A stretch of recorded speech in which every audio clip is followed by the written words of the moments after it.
Assalamualaikum, Bu. Salam, halo Mbak. Silakan dulu Mbak. Mbak Anissa ya?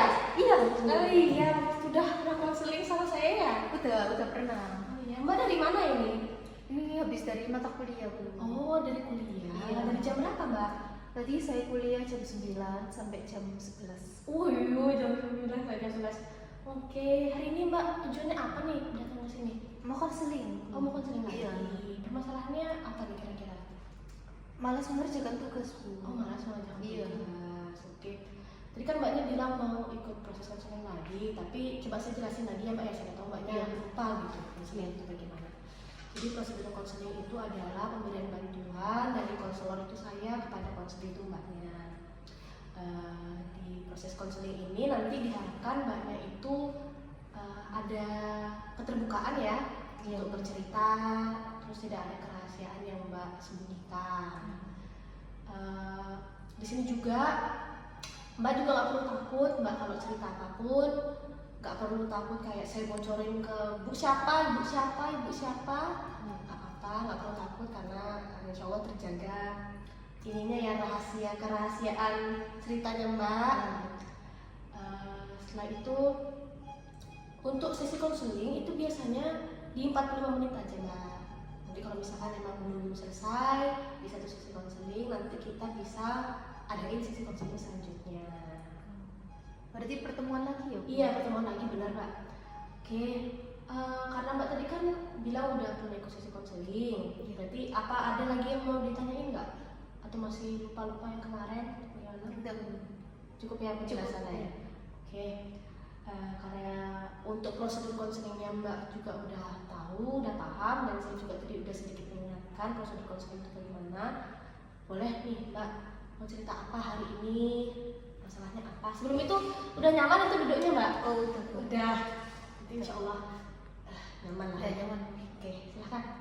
Jadi gini, Bu, saya itu malas banget kerjakan tugas. Apalagi ini kan ujian akhir gitu. Terus kalau mau ngumpulkan besok deadline-nya hari Senin gitu, Bu, saya pasti ngerjakannya itu minggu malam, Bu. Jadi kayak dadakan gitu loh, Bu. Terus Bu, akhirnya sebegadang saya ngantuk waktu di kampus. Jadi permasalahan Mbak itu adalah Mbak ini sering mengerjakan tugas dekat-dekat deadline dan berpengaruh ke badan Mbak atau ke perasaan Mbak itu jadi ngantuk, jadi gopoh kayak gitu. Iya. Oke. Kalau mengerjakan tugas dekat-dekat deadline, alasannya kenapa? Apakah Mbak mengerjakan yang lain atau ada kesibukan yang lain? Nggak kenapa-kenapa, Bu. Cuman saya suka scroll TikTok aja sampai lupa waktu. Suka main HP, suka Iya, nonton. kadang keluar, Oh, kadang nongkrong gitu. Oke. Kalau misalkan scroll TikTok itu biasanya berapa lama? Berjam-jam, Bu. Oh, berjam-jam. Iya. Berarti dari kegiatan biasanya bangun pagi itu jam berapa Mbak? Bangun pagi itu subuh, Bu. Terus sholat itu bantu ibu, kayak bersih rumah, bantu masak gitu. Terus jam 7-an itu saya udah mulai HP, Bu. Itu non-stop, misalnya dari jam 7 sampai jam malamnya tidurnya jam berapa? Malamnya itu kadang itu nggak begadang, tapi meskipun nggak begadang saya malas ngerjakan, Bu. Berarti kalau misalkan di luar kegiatan di rumah apa Mbak? Nongkrong. Terus kalau misalnya kuliah? Iya, kuliah kalau siang. Oh, kuliahnya siang. Iya. Oke, berarti biasanya kalau scroll TikTok itu selesai dari bantu-bantu ibu jam 7, nanti prepare kuliah gitu ya, Iya. kuliah. Terus kuliah, malamnya scroll TikTok lagi. Iya, kan saya juga nyampe rumah malam, Bu. Kan macet gitu loh, Bu. Dan capek, jadi malas ngerjakan tugas itu. Oke. Ya. Terus kalau misalkan keluar sama teman-temannya itu seharian full atau gimana?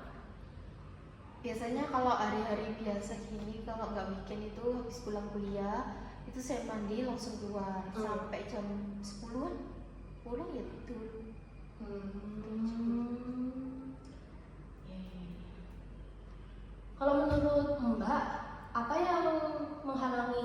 itu bisa mengerjakan tugas jauh-jauh hari, nggak deket-deket deadline sebenarnya?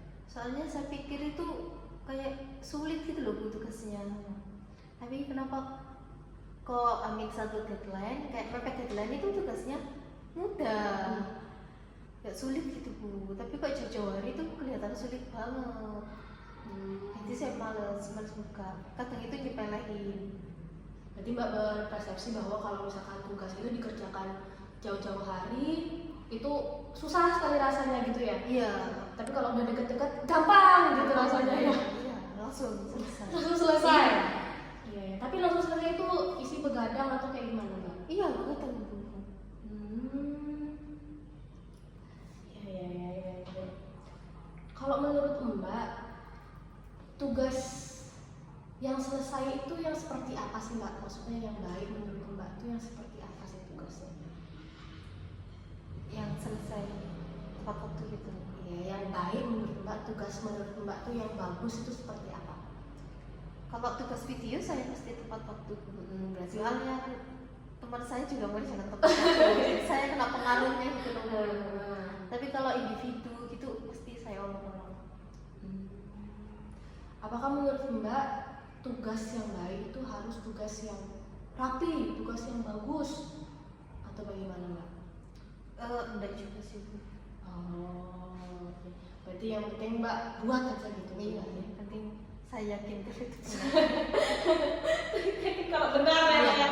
Iya benar. Oke, kalau menurut Mbak, seberapa penting tugas-tugasnya itu harus selesai untuk kehidupannya Mbak? Maksudnya tuh kayak seberapa penting menyelesaikan tugas itu di dalam hidup Mbak? Sangat penting. Sebenarnya sangat penting. Sebenarnya sangat penting. Oke. Kalau menurut Mbak, tugas-tugas itu mempengaruhi apa saja di kehidupan Mbak? Banyak loh. Apa itu contohnya banyak?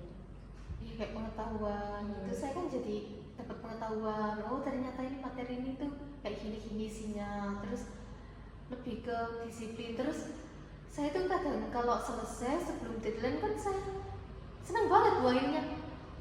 Wih, waktunya keluar, kan aku udah ngerjakan tugas, waktunya aku keluar gitu Bu. Kalau penting untuk kuliah, menurut Mbak gimana? Iya, sangat penting. Kan itu yang dinilai di kuliah. Tadi Mbak sempat bilang, tadi kan Mbak bilang kalau misalkan mengerjakan tugas kalau jauh-jauh hari itu merasa lebih enak ya kalau misalkan dikerjakan di jauh-jauh hari. Mbak pernah kayak gitu atau gimana? Pernah, tapi nggak sering. Pernah tapi nggak sering. Iya. Misalkan kalau misalkan dari semester ini Mbak semester berapa nih? 5. Semester 5. Berapa kali Mbak pernah mengerjakan tugas di jauh-jauh hari deadline itu? Mungkin 4 kali. Gimana perasaannya Mbak kalau misalkan selesai itu tugasnya? Seneng, pelong aja kayak gak dibuka gitu. Kalau misalkan mengerjakan dekat-dekat deadline? Itu Bu, cemas. Oke. Kalau misalkan gimana biasanya Mbak mengerjakan tugas akhir-akhir ini? Iya, ambil 1 deadline. Oh, berarti akhir-akhir ini tuh kebanyakan Mbak mengerjakan kayak gitu ya?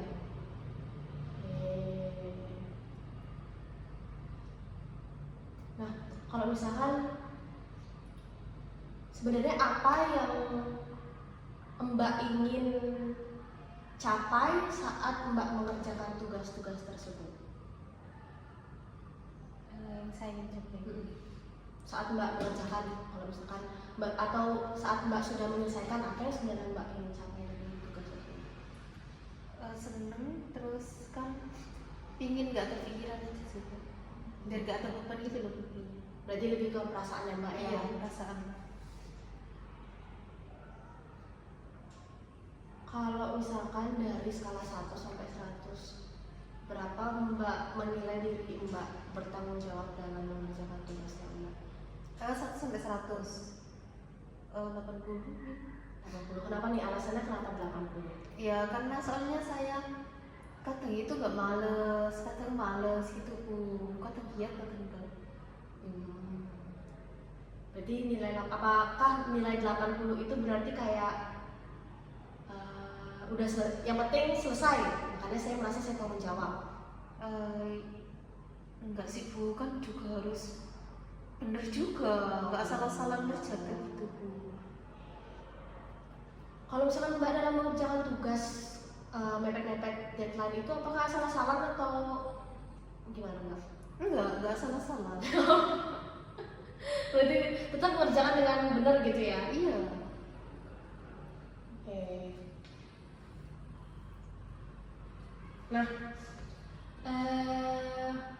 kalau misalkan nih, kan tadi Mbak bilang pernah mengerjakan tugas di jauh-jauh hari dan menyelesaikan dengan pasti, menurut Mbak lebih baik nggak mengerjakan tugas-tugas itu jauh-jauh hari? Lebih baik bu. Lebih baik. Oke. Gimana perasaannya Mbak pas Mbak itu berada di posisi, wah saya sudah mengerjakan tugas ini jauh-jauh hari dari deadline? Senang aja bu, nggak ada beban. Senang nggak ada beban. Kalau misalkan tadi kan Mbak bilang Mbak juga pernah menyelesaikan tugas di jauh-jauh hari sebelum deadline. Kalau menurut Mbak, kalau misalkan nih semua tugasnya Mbak itu bisa selesai dengan baik, jauh-jauh dari selesainya jauh dari deadline-nya, apa yang berbeda di hidupnya Mbak menurut Mbak? Ya senang aja, terus ada kebanggaan tersendiri gitu loh bu. Kan udah ngerjakan tugas, terus waktunya aku keluar kayak me time gitu. Oh, berarti kebanggaan yang terjadi adalah mengenai perasaan yang Iya. Oke.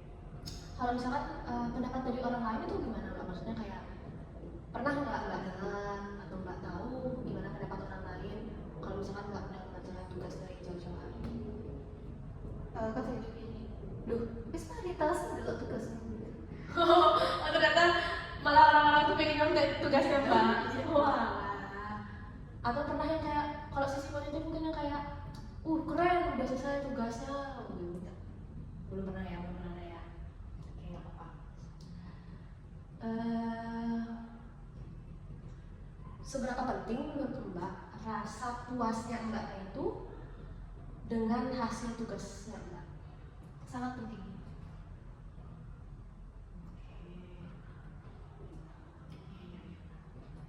Berarti kalau misalkan di dekat-dekat deadline itu, berarti Mbak sama sekali nggak main HP atau kayak gimana?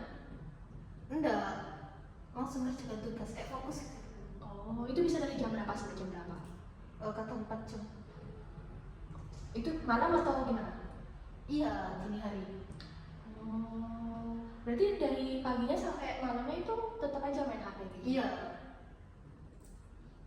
Tapi kata cuma sebentar, tergantung soalnya, maksudnya tergantung tugasnya. Kalau tugasnya kayak soalnya banyak itu, ya 4 jaman bisa. Oke.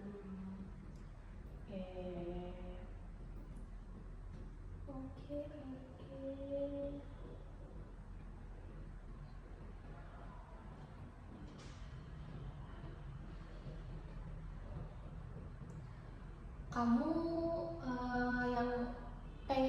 yang kamu inginkan untuk diri kamu itu sebenarnya yang seperti apa? Kamu yang seperti apa yang kamu inginkan?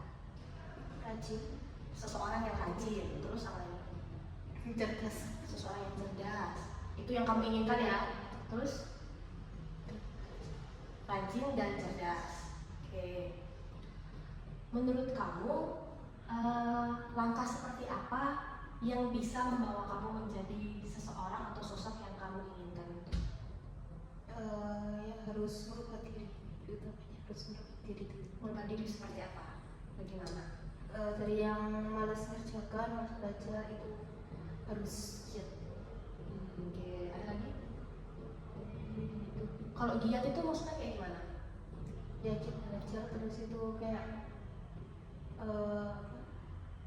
ya gitu aja sih.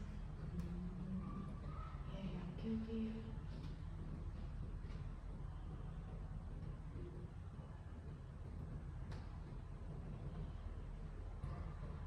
kalau misalkan kamu nih bisa untuk mengurangi bermain HP, buka-buka sosmed, menurut kamu langkahnya kayak gimana untuk menuju ke sana? Mungkin langkahnya membaca buku. Tapi saya Kenapa? tapi saya masih belum terbiasa gitu. Tapi kamu suka baca buku? Novel. Oh, suka baca novel. Ya. Berarti kamu udah kepikiran ya kalau misalkan mau merubah kebiasaan bermain HP itu, buka sosmed itu dengan cara membaca novel. Berarti dulu sebelum ada HP, sebelum main sosmed itu lebih suka baca novel, Mbak? Iya, belajar sih, belajar. Kan dulu kan waktu sebelum saya kecanduan HP itu kan SD. Itu saya belajar terus Bu, jadi di SD itu saya lumayan pintar sih Bu. Tapi waktu SMP itu semua udah berubah sih. Tapi Mbak suka baca novel? Suka.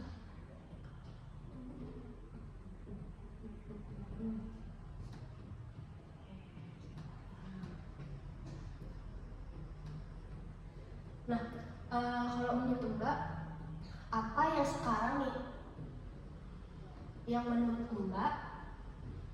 Mbak itu memilih main HP daripada mengerjakan tugas? Mungkin saya itu terlalu menyepelekan sih Bu, kayak gak apa-apa sih main HP dulu, nanti pasti selesai kok tugasnya kok, dikerjakan mepet-mepet. Berarti kebanyakan buka TikTok apa ada sosmed yang lain selain itu? TikTok bilang. Oh, TikTok sama dia. Oke.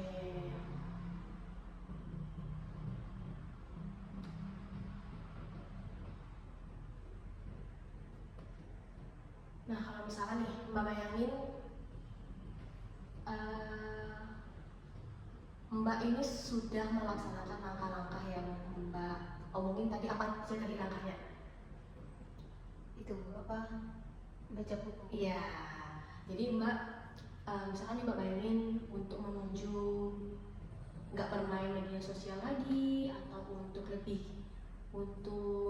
tidak mengerjakan tugas deket-deket deadline itu, langkah-langkahnya misalnya Mbak tadi bilang bisa mengganti dari bermain sosmed menjadi membaca buku, terus mengerjakan tugas jauh-jauh hari, tidak dekat-dekat deadline, bisa memunculkan perasaan puas kayak gitu ya.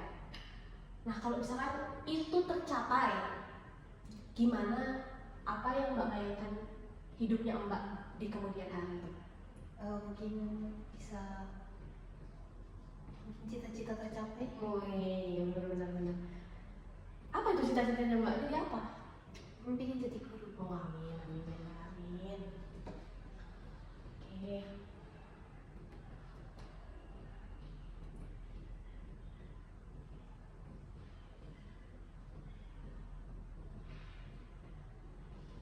Nah, berarti tadi apa yang Mbak inginkan itu adalah untuk bisa merubah perilakunya Mbak yang mengerjakan tugas dekat-dekat deadline dengan merubahnya menjadi perilaku yang mengerjakan tugas jauh-jauh dari deadline agar memunculkan perasaan puas, terus senang aja kalau misalkan tugas itu selesai, tidak ada beban, terus ke tubuhnya Mbak juga kayak tidak tergesa-gesa gitu, tidak cemas kayak gitu. Dan untuk bermain HP itu tadi Mbak bilang kan kalau misalkan langkahnya dengan cara merubah kegiatan bermain HP itu bisa saja dengan membaca buku novel seperti itu. Oke, kan kita sudah dapat nih tujuan yang Mbak tadi atas, langkah-langkah yang Mbak tadi udah katakan seperti apa. Terus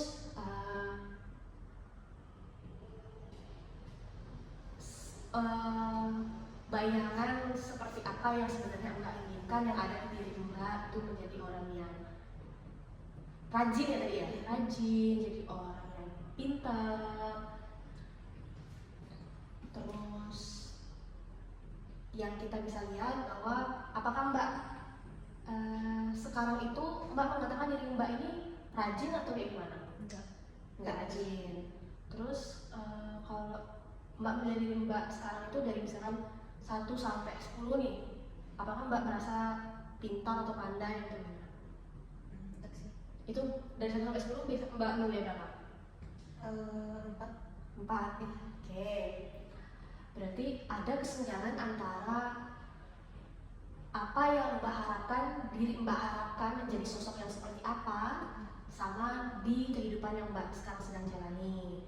Oke, kita sudah mendapatkan ya semuanya, tujuannya seperti apa, terus langkah-langkah menurut Mbak seperti apa, terus kesenjangan antara Mbak sekarang dengan Mbak yang harapkan, sosok Mbak yang harapkan di masa depan seperti apa.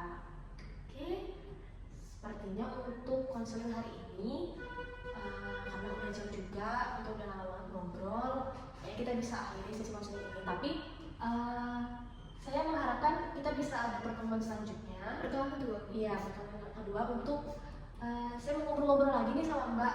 Kali ini juga sebenarnya belum selesai ya untuk sesi konselingnya. Saya pengen ngobrol-ngobrol lagi sama Mbak, nih pengen bahas lagi tentang masalahnya Mbak. Sebelum saya tutup nih, apakah Mbak ada yang mau ditanyain atau ada yang mau Enggak. lagi? Cukup. Oke, terima kasih ya Mbak ya. Nanti kita ketemu lagi di sesi selanjutnya. Nanti saya chat Mbak, kan sudah ada nomornya. Iya. Oke, kasih ya Mbak ya. Ya, jadi ya Mbak ya.